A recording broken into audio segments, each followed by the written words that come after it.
ಸಂವಿಧಾನದಲ್ಲಿ ಅಸಮಾನತೆ ಹೋಗಬೇಕು, ಸಮಾನತೆ ಬರಬೇಕು, ಎಲ್ರಿಗೂ ಸಮಾನ ಅವಕಾಶಗಳು ಸಿಗಬೇಕು, ಈ ದೇಶದ ಸಂಪತ್ತು, ಅಧಿಕಾರ ಎಲ್ಲವೂ ಕೂಡ ಹಂಚಿಕೆ ಆಗಬೇಕು ಅಂತಕ್ಕಂಥದ್ದನ್ನು ಬಯಸಿದೆ.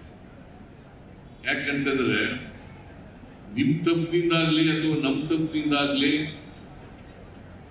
ಅಸಮಾನತೆ ನಿರ್ಮಾಣ ಆಗಿಲ್ಲ. ವ್ಯವಸ್ಥೆಯ ತಪ್ಪಿನಿಂದಾಗಿ ಅಸಮಾನತೆ ನಿರ್ಮಾಣ. ಎಲ್ಲಿವರೆಗೆ ಅಸಮಾನತೆ ಇರ್ತದೆ, ಎಲ್ಲಿವರೆಗೆ ಸಮಾನತೆ ಬರಲ್ಲ, ಅಲ್ಲಿವರೆಗೂ ಕೂಡ ಜಾತಿ ವ್ಯವಸ್ಥೆ ಹೋಗಲ್ಲ.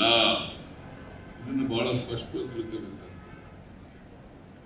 ಬಾಬಾ ಸಾಹೇಬ್ ಅಂಬೇಡ್ಕರ್ ಅವರು ಅದನ್ನೇ ಬಹಳ ಸ್ಪಷ್ಟವಾಗಿ ಹೇಳಿದರು.